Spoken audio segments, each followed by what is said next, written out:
Hey there everybody, Sage Popham here, founder of the School of Evolutionary Herbalism, and in this week's episode of the Evolutionary Herbalism blog, I want to talk a little bit more about this holistic model that I've been sharing over the last few weeks in regards to medical astrology and its connection to herbal medicine.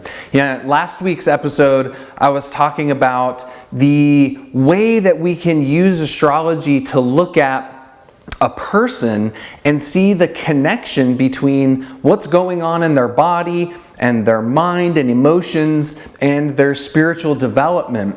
And this week, I kind of want to flip it and orient this around plants, right? Not a lot of people are aware that astrology was one of the oldest systems of classification used in Western herbalism, right? That this was one of the ways that plants were seen as having their medicinal and therapeutic properties, that they understood their remedies based on whether it's connected to Mars or to Venus or to Jupiter or to Saturn, as a way of understanding the essence of a plant. And as I've been sharing over the last few weeks, the thing about the astrology is that it is this really holistic system, right? In the way that it sees not just the whole plant or the whole person, but their connection to the whole cosmos, right? To the wholeness of nature. It's really the most holistic model that I can comprehend, because it's looking at the wholeness of life itself and the connections between the various expressions of life. And so in a similar way that we can look at a person on that threefold level, the way last week I was talking about in alchemy, they say that everything in nature is composed of these three philosophical principles of sulfur, mercury, and salt, which relates to the soul, the spirit, and body, respectively, of anything, right? But this also applies to plants. So when we're looking at a medicinal plant, or really any plant, we see that there is a sulfur, a mercury, and a salt within the plant. A soul, a spirit, and a body of the plant. And when we're looking at, through this alchemical lens, they say that there's, three very specific physical expressions of those three principles. Say the sulfur is the essential oils of the plant, the most volatile part of the plant. The mercury, or the spirit of the plant, is the alcohol and water soluble chemistry of the plant, the intelligence, the mind of the plant.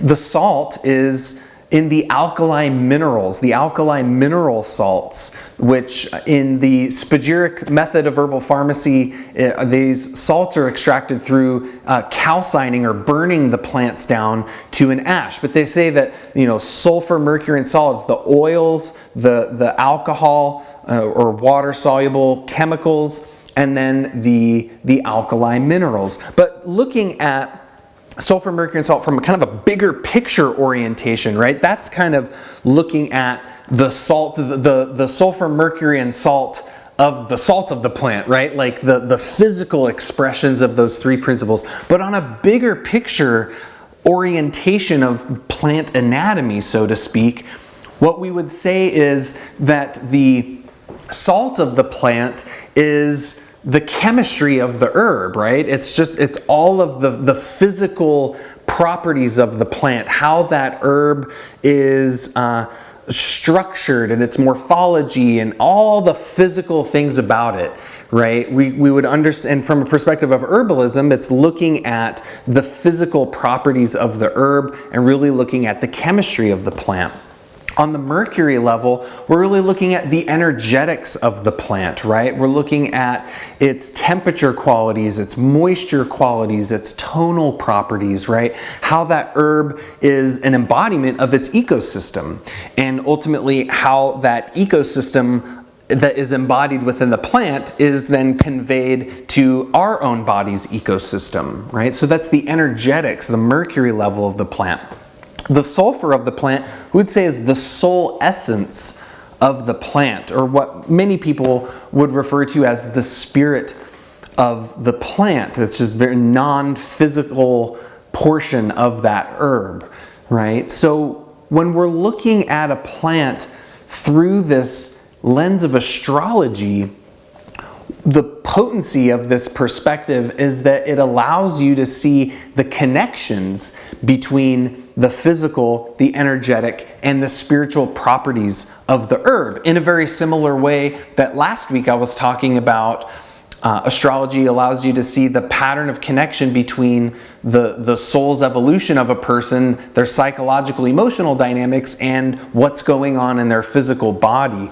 So astrology is this very holistic orientation for seeing that connection in the medicinal properties of your plants. And I think this is really important for us as herbalists, because it's really common when we're studying medicinal plants to kind of, I guess, not be able to see those connections, right? This is something I struggled with for a really long time, and it always kind of bothered me, where it was like, like over here, here's all the chemistry and the herbal actions and the organ affinities and what types of conditions and symptoms the herb treats. And then over here, it would be like, okay, well, then here's all the psychological indications, or maybe here's how the flower essence will work on the emotional body and kind of that spiritual development side of things. But they were always like really isolated from one another. And to me, in my perspective of plants, there's an essence in the plant, right? There's a singular medicinal essence within the plant.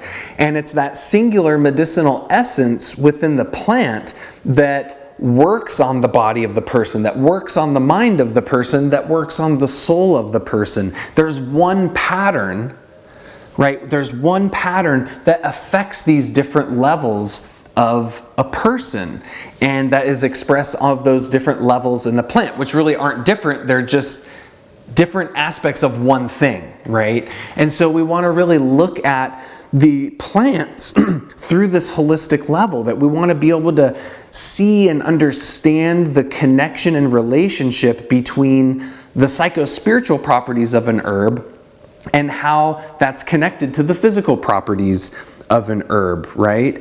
And this is what we see in alchemy. They refer to as, the volatile and the fixed qualities within a plant. The fixed being the physicalness of the herb, and the volatile being the spiritual qualities of an herb. And we're really seeing them as mirror images of one another, right? That the chemistry isn't separate from the spirit of the plant, right? That in alchemy we say that, the chemistry, the chemical properties and constituents of an herb are merely a physical vehicle through which the intelligence and the consciousness of a plant works through, right? It's like their delivery mechanism. In a similar way that we have this physical body that's, composed of our biochemistry and our tissues and all of that.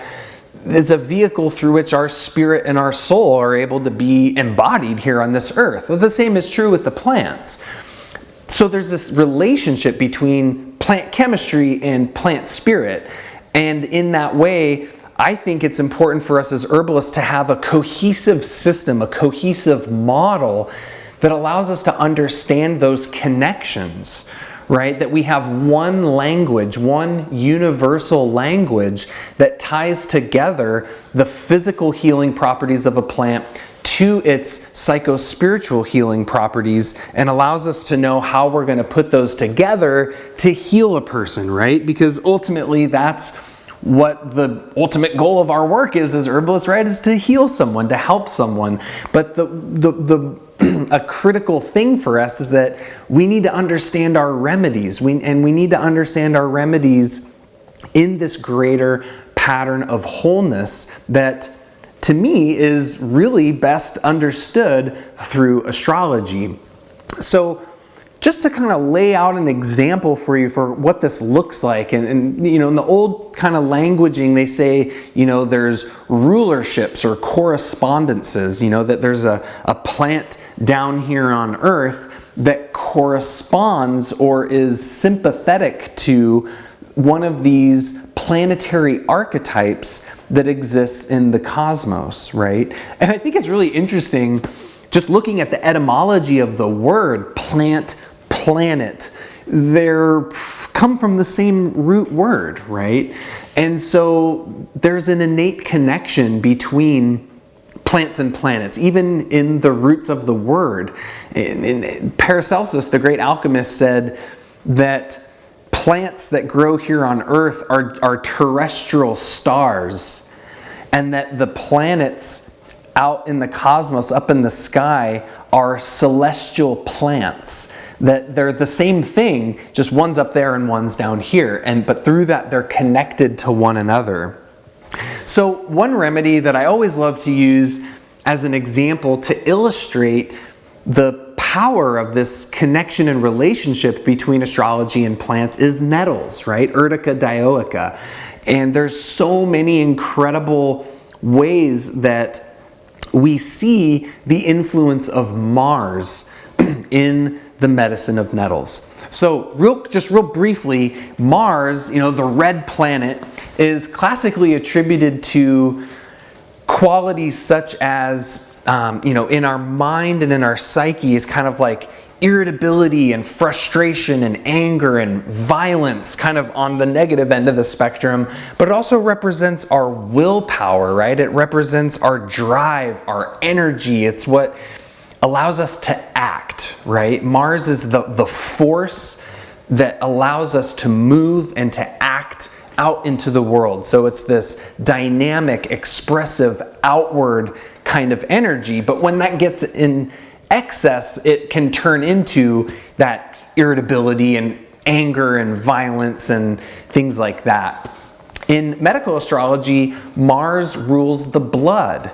And it's very interesting that, Mars is the red planet, our blood is red. Mars rules iron and is full of iron. Our blood obviously is full of iron as well. Mars is classically attributed to medical conditions, including poisoning of the blood, anytime blood is spilled, like accidents or injury and things like that. Traditionally Mars is said to be representative of that masculine archetype. And so in that way, it also correlates to the male reproductive system. We also see Mars relates to immunity. One of the old ways of really looking at Mars is that it's kind of like the warrior archetype. And the Mars and the sun are kind of connected, where the sun is like the king ruling the kingdom, so to speak. Mars is the warrior that goes out to defend and protect the kingdom.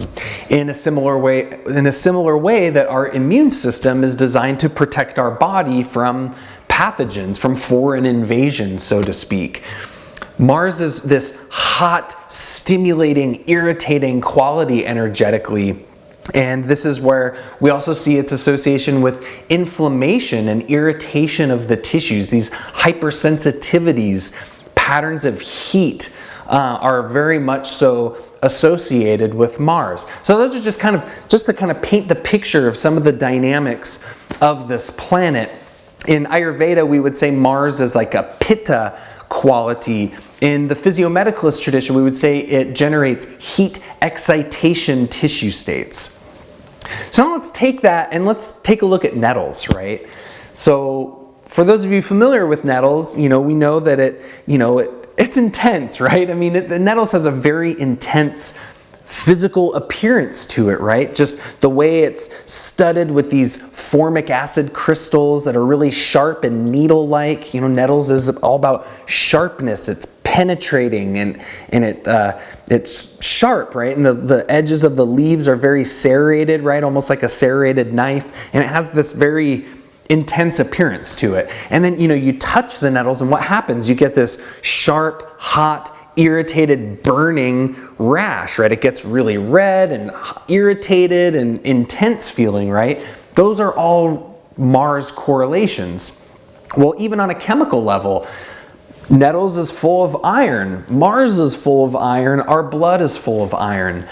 One of the main organ affinities for the leaf of nettle is the blood itself, right? On the one hand, it's nutritive and builds and strengthens blood, but on the other side, it also cleanses the blood as an alterative, right? We use it as a detoxifying agent to cleanse the blood and the liver of metabolic waste products. So it cleanses the blood and also builds the blood. Mars rules the blood. And it's interesting, that you touch nettles and it creates this inflammation on the body, but when you ingest it internally, it's actually very cooling. It's full of chlorophyll. It's very alkaline. And so it actually cools excess heat and irritation and inflammation within the body. So it actually treats an excess of Mars within the body through its cooling properties.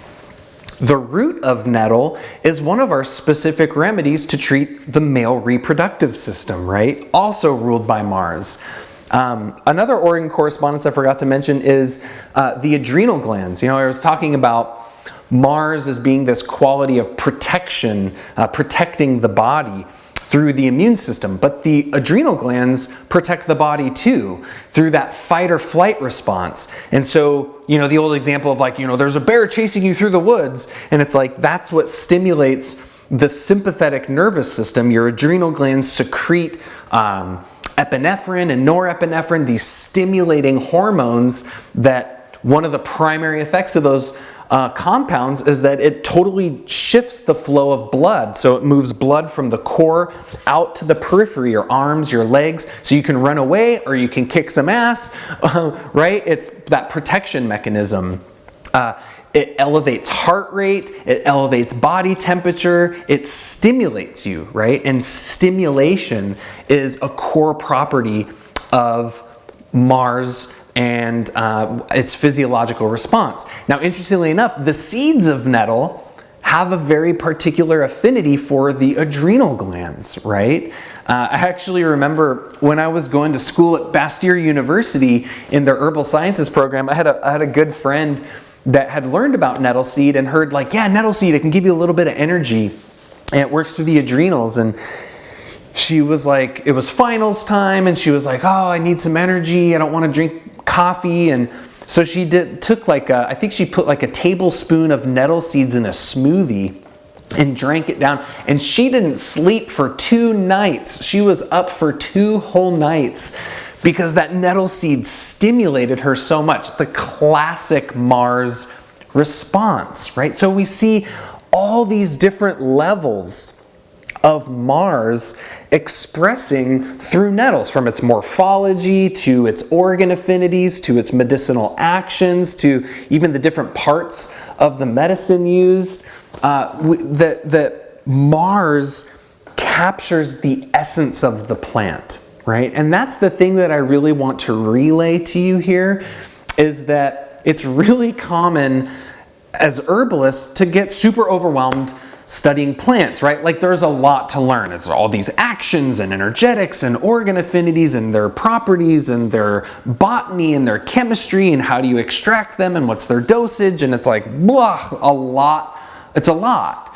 And to be perfectly transparent, I actually had a really difficult time learning about plants when I first got into herbalism. It was in one ear, out the other.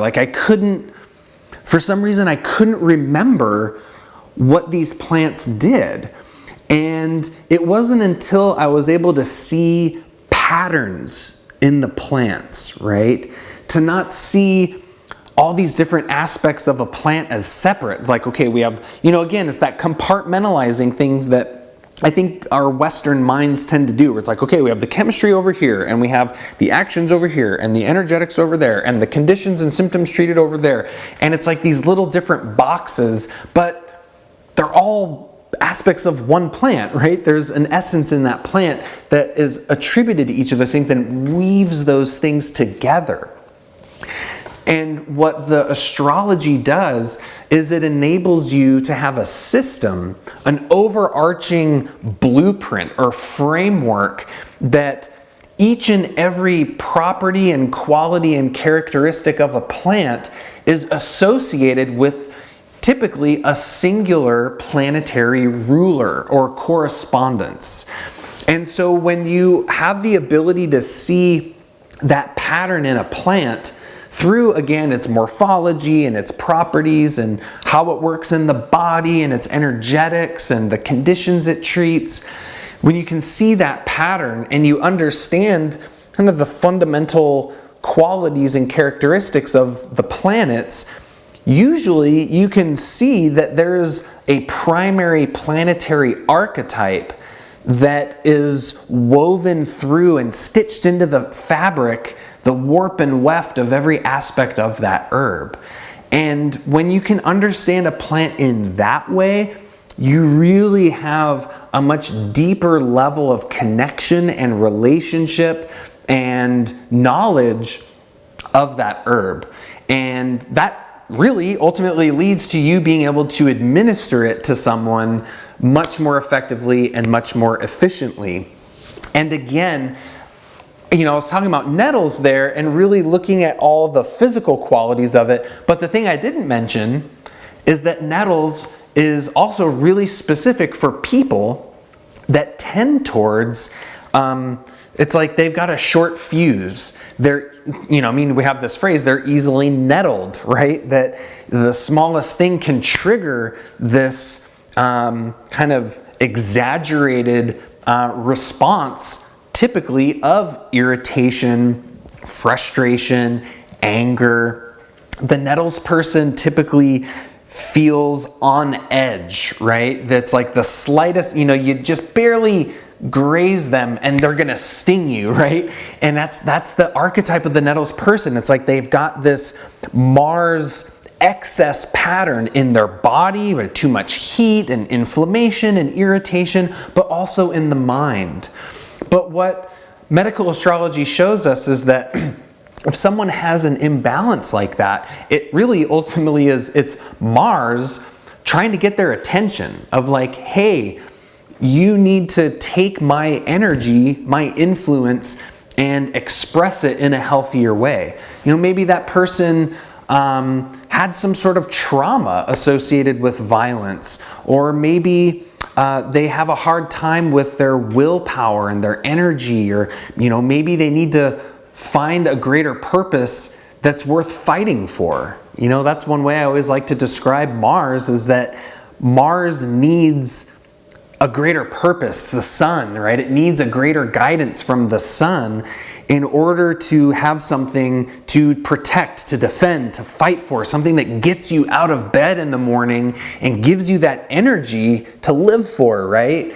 And if we don't have that, oftentimes that Mars force is that energy needs to get channeled, right? And that's usually with an excess of Mars. Sometimes people have a problem with a deficiency of Mars. They're weak and tired and lethargic and they can't get out of bed and they're just, they don't have any of that energy, that vitality, that strength, right? So these are some of the ways that the astrological tool can help you to understand your plants more holistically, right? And to be able to see that connection between their physical, their energetic, and their spiritual properties, so that you can use the whole plant to heal the whole person.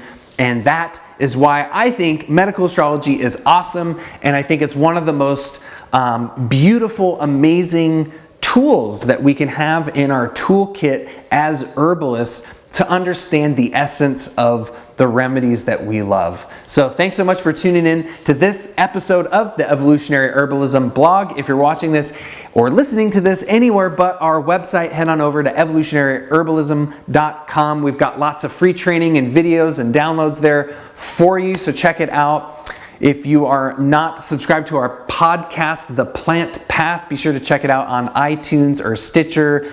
YouTube, Instagram, Facebook, all the different ways that you can follow our work and stay up to speed with our free teachings that we offer and our more in-depth training programs. So thanks so much for tuning in. I really appreciate you being here with me. Drop me a comment below. Let me know what your thoughts are on this connection between astrology and herbal medicine and how it can help you as an herbalist. So until the next episode, thanks so much for tuning in. Take care and be well.